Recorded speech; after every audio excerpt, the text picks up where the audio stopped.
नमस्कार, मैं मनीष आपके बीच हूँ और पीछे स्क्रीन पर एक वीडियो चल रहा है। जिलाधिकारी वैशाली का घमंड और बहुत सारे नाटक उनके प्रोपेगेंडे को लेकर के बहुत बातें चल रही हैं।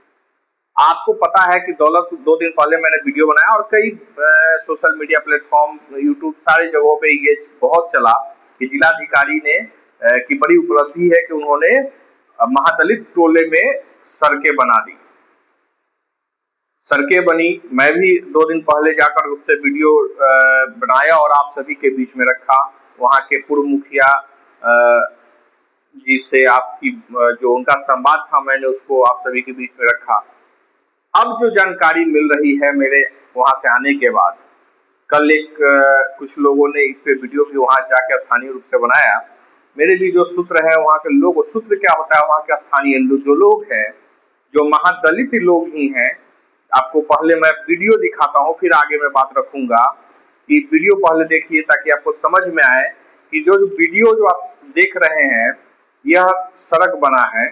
और इसी में आप देखिएगा कि सामने साइड में मुख्य रोड से इसी प्लॉट पर एक साइड पे कुछ महादलितों का घर है, जबकि यह जो सड़क जाएगी वो बहुत ही पीछे तक जाएगा और इस दोनों सड़क और उस घर के बीच की दूरी लगभग 20 से 25 फीट से भी ज्यादा है और उन लोगों के लिए आने जाने की कोई व्यवस्था नहीं है।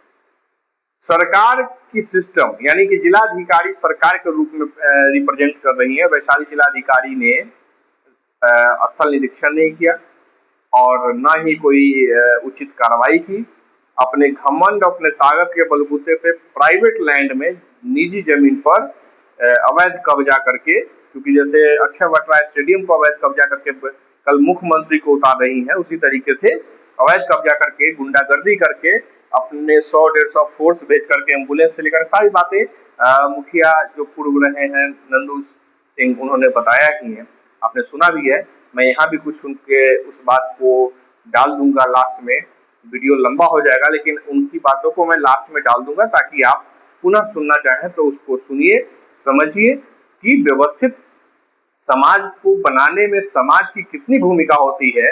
लेकिन एक अधिकारी पदाधिकारी आते हैं और पूरा सत्यानाश करके चले जाते हैं। आप लगातार जो स्क्रीन पे वीडियो सब देख रहे हैं उसी जगह का है और वहाँ पे महादलितों के साथ धोखाधड़ी हो चुकी है।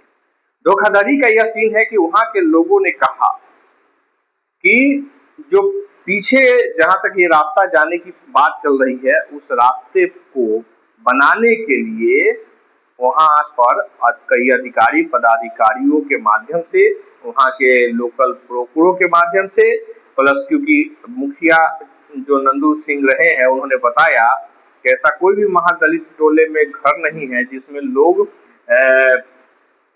सरकारी नौकरी में नहीं है, उनका मेन रोड पे जगह नहीं है, हाजीपुर में घर नहीं बना हुआ है, यानी सब लोग समृद्ध हैं, मजबूत लोग हैं। और इसी मजबूती का फायदा जिलाधिकारी को लेकर के कहा जा रहा है कि जिलाधिकारी ऐसे ही थोड़े बना दिए हैं घर रास्ता, इसके लिए 40 लाख रुपए हम लोगों ने दिया है तब जा करके यह बना है और तुम लोग को भी रास्ता चाहिए तो कम से कम 20 लाख से 40 लाख रुपए और भी पैसे का बात है। बहुत सारी बातें आ रही हैं, रखना होगा तब जाकर के बन पाएगा।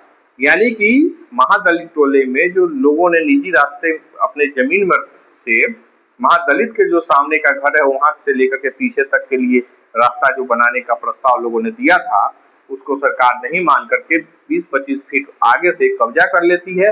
अब समझिए कि पूरा जो 20-25 फीट का जो और क्षेत्र बच जाता है तो क्या लाल धीरे धीरे करके वहां लाल झंडा, लाल सलाम की नींव रखी जा रही है? क्या अराजकता और माओवादी नक्सलवाद का नींव रख दिया गया है जिलाधिकारी के माध्यम से? इसको समझने की जरूरत है। आप सभी लोग को मैं मुखिया जी का वही वीडियो पुनः छोड़े जा रहा हूँ, सुनिए, समझिए। और जिलाधिकारी वैशाली अपराध की दुनिया की बेताज बादशाह हो चुकी है, अपराध की नीयत से यह सब कुछ करती है, पैसे कमाने के होड़ में इतना अव्वल दर्जे पर गिर चुकी है जिसका कोई हिसाब नहीं है। जो चमक धमक आप कुछ बच्चों के साथ खेलते कूदते बुजुर्गों को अन्न पहुंचा तो देख रहे हैं, वह सब एक प्रोपेगेंडा है, मार्केटिंग है जिलाधिकारी का।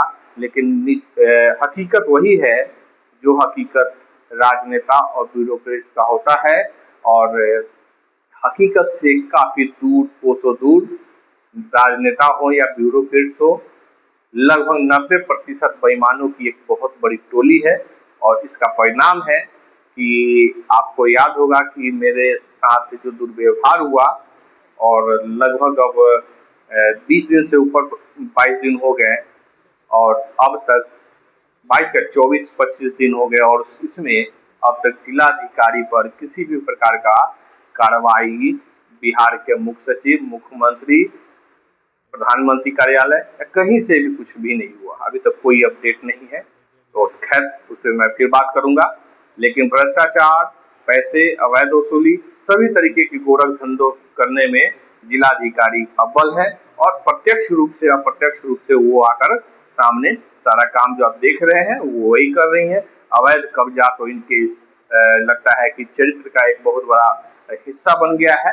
और अक्षय वट स्टेडियम में कल जब मुख्यमंत्री उतरेंगे तो अवैध स्थान पर उतरकर बच्चों के सीने पर जब वो बिहार के मुख्यमंत्री भाषण देंगे, यानी कि बच्चों के लिए, बुजुर्गों के लिए, यानी खेल के मैदान पर अतिक्रमण कर राजनीतिक भाषणबाजी चलेगी, तो गरिमा कितनी बढ़ेगी वैशाली का, यह हाजीपुर के लोगों को, वैशाली के लोगों को सोचने की जरूरत है।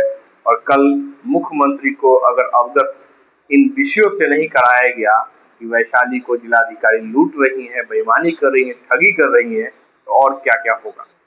चलिए, नंदू जी के नंदू सिंह जो है उनका मैं वीडियो आपके बीच छोड़े जा रहा हूँ। बहुत बहुत शुक्रिया, बहुत बहुत धन्यवाद आप सभी को। सुन चांदी के पूर्व मुखिया नंदकिशोर सिंह उर्फ नंदू सिंह 2001 से लेकर 2021 तक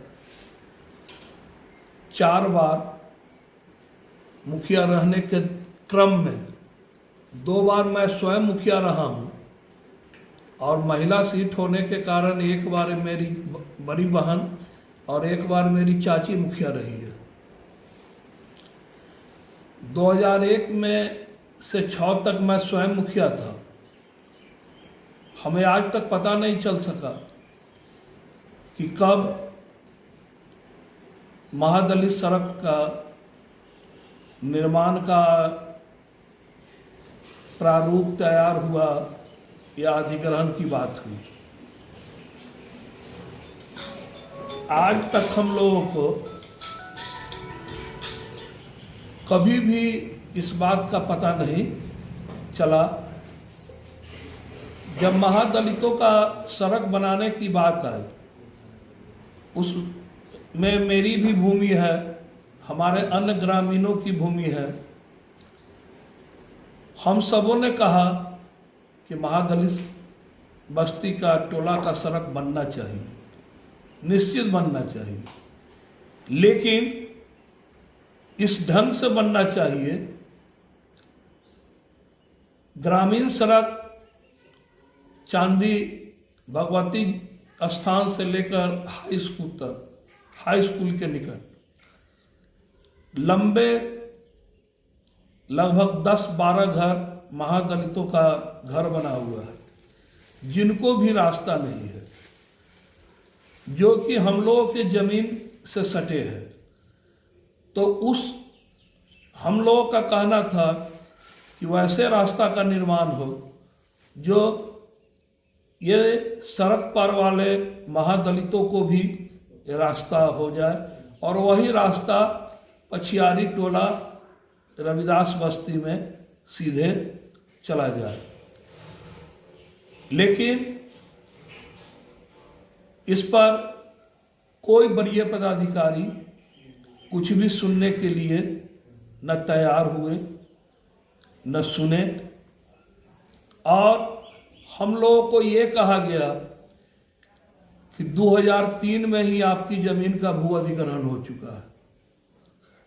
जिन लोगों को नाम से भू अधिग्रहण का लेटर की सहमति, पत्र की सहमति या स्वीकृति की बात कही जाती है, जितने भी लोगों का नाम है भू अर्जन में, वे सभी लोग भू अर्जन के तिथि से कवर, कोई 25 वर्ष पूर्व, कोई 30 वर्ष पूर्व मर चुके हैं, उनकी मृत्यु हो चुकी है। हम लोगों को कभी इसकी सूचना न हुई। चांदी में सहयोग शिविर लगा था, जिस सहयोग शिविर में पछियारी टोला के रविदास लोग, डीएम मैम एवं स्थानीय विधायक अवधेश सिंह के साथ सड़क निर्माण के लिए बदतमीजी और बदसलूकी से पेश आए।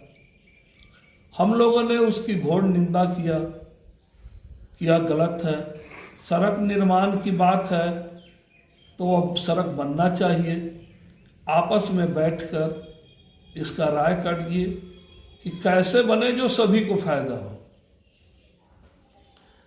हम लोगों को लगा, जमीन मालिकों को, कि डीएम मैम सड़क निर्माण का विषय में प्रारूप में हम लोगों को भी बुलाएंगे या हम लोगों से भी वार्ता करेंगे। उनके जो भी प्रतिनिधि के रूप में पदाधिकारी आए वो हम लोगों से वार्ता किए।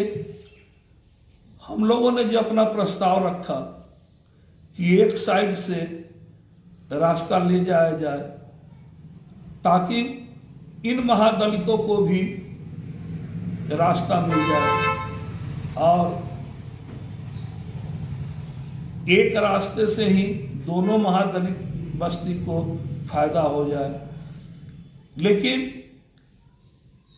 जो अधीनस्थ पदाधिकारी गण आए और डीएम मैडम को क्या जाकर सूचना दिए, क्या कहे, ये तो हमें पता नहीं है। लेकिन सुनने में आया स्थानीय विधायक महोदय द्वारा कि यहाँ डीएम मैडम को सूचना दी गई कि जमीन मालिक कहते हैं कि रोड के बगल में हम तालाब खोद देंगे, जबकि ऐसी बात न मेरे द्वारा कहा गया। मैंने ये जरूर कहा कि 20 फीट की दूरी पर 2 रोड बनेगा 5-5 फीट का, तो वह बीच के जमीन का क्या होगा? बीच के जमीन में भादों में जल जमा हो जाएगा तो उसमें मत्स्य पालन करना होगा। हम सभी ग्रामीणों का ग्रामीण सड़क पे या उतनी ही जमीन है। उस जमीन में लगभग 30 परिवारों का जमीन है। महादलित बस्ती को सड़क जाना चाहिए, निश्चित जाना चाहिए, लेकिन इसका ये अर्थ नहीं है कि हम जाति से सवर्ण हैं, राजपूत हैं, तो हमारी सारी जमीन लेकर महादलितों का ही रास्ता बना दिया जाए और हम लोगों को सैकड़ों बरस, 50 बरस का लगा हुआ हरा भरा पुराना आम का वृक्ष, बांस बांसवारी को जबरदस्ती बगैर हम लोगों को कोई सहमति के, कोई मुआवजा दिए हुए इस कदर हम लोगों की जमीन का दखल दहानी की गई, जैसे हम लोग कोई माओवादी हो, आतंकवादी हो। 100 से ऊपर पुलिस बल, स्थानीय एसडीएम महोदय, एडीएम महोदय, डीएसपी महोदय, दमकल गाड़ी, एम्बुलेंस गाड़ी लेकर ऐसे हम लोगों का संपत्ति को उजाड़ पजाड़ कर रोड का प्रारूप दिया गया है, जैसे कि हम लोगों को भी महादलित बना दिया जाए। तो डीएम मैम से मेरा एक ही रिक्वेस्ट है कि हम लोगों की जमाबंदी को देखते हुए हम लोग की सारी जमीन में एक रोड जो बनवाए हैं महादलित बस्ती के लिए, जो बीच खेत से चौर के रूप में है, खेत में बना दिया गया, उससे सड़क पर वाले महादलित को कोई लाभ नहीं है। लेकिन सड़क पर वाले महादलित अब चलेंगे किस माहे?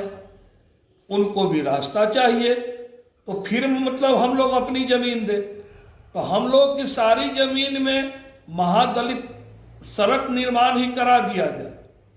लेकिन हम लोगों को महादलित को मिलने वाली सुविधा प्रदान करा दी जाए जमाबंदी को देखते हुए, क्योंकि जिन लोगों को महादलित कही जा रही है उस बस्ती को अगर डीएम मैम स्वयं निरीक्षण कर ले, स्थल निरीक्षण, तो सभी का 2 मंजिल 3 मंजिल घर है। सभी के घर में 4 चक्का से लेकर 4 लाख 3 लाख वाले बाइक हैं। सभी घर में LIC DO से लेकर RPF इंस्पेक्टर, 10-20 फौजी, CRP जवान, 8-10 शिक्षक, महिला से लेकर पुरुष तक पूरे बस्ती में सरकारी नौकरी है। सभी लोगों का लालगंज हाजीपुर मुख्य मार्ग पर जमीन है, मार्केट है। हाजीपुर से लेकर दिल्ली तक घर है। हम लोगों के जीविकोपार्जन का आज 30-40 परिवार का वही वृक्ष, वही बांस बसवारी जीविकोपार्जन का साधन था, उसको उजाड़ दिया गया। कहने को सवर्ण है, लेकिन महादलित से भी बदतर स्थिति है। तो आज डीएम मैम ने बहुत जल्दबाजी में निर्णय लेते हुए और हम लोगों के संपत्ति को ऐसे दखल दहानी की गई, ऐसे दखल किया गया जैसे अंग्रेज का राज हो या औरंगजेब का राज हो। हम सभी ग्रामीण, जिस पर आज तक किसी पर कभी भी कोई आपराधिक क्या किसी भी ढंग का न मुकदमा है, न हम लोग मतलब किसी गलत मामले में इन्वॉल्व है, फिर भी समझ में नहीं आया कि सड़क निर्माण के दिन रातों रात दिनों दिन सैकड़ों पुलिस बल, दमकल, फायर ब्रिगेड, एम्बुलेंस, 4-5 हाईबा JCB लगाकर इस ढंग का काम किया गया। अब मेरा डीएम मैम से ये पूछना है कि जहां आपने सड़क निर्माण करा दिया है उसके 20 फीट के बगल में जो महादलित हैं उनके रास्ता का क्या होगा। हमारा आज भी डीएम मैम से आग्रह है कि इसको पुनः विचार करते हुए स्वयं स्थल निरीक्षण कर जो रास्ता बनाया गया है उससे उसको मात्र 20 फीट उत्तर कर इस रोड को निर्माण कराई जाए, ताकि सड़क पर वाले महादलित को भी रास्ता मिल जाए और हम भू मालिकों को भी एक रास्ता दिया जाए, देना पड़े, जिससे हम सबों को, बाल बच्चों के लिए भी, आने वाले जनरेशन के लिए भी 10 दूर 1 कट्ठा जमीन रहे हम सबों के पास। इसी के साथ मैं अपनी बात खत्म करता हूं और डीएम मैम से पुनः रिक्वेस्ट करता हूं कि एक बार स्वयं 5 मिनट समय निकालकर और निश्चित स्थल निरीक्षण कर ले। उन्हें खुद स्वयं दिख जाएगा कि भू मालिकों का कहना गलत है या सही है। धन्यवाद।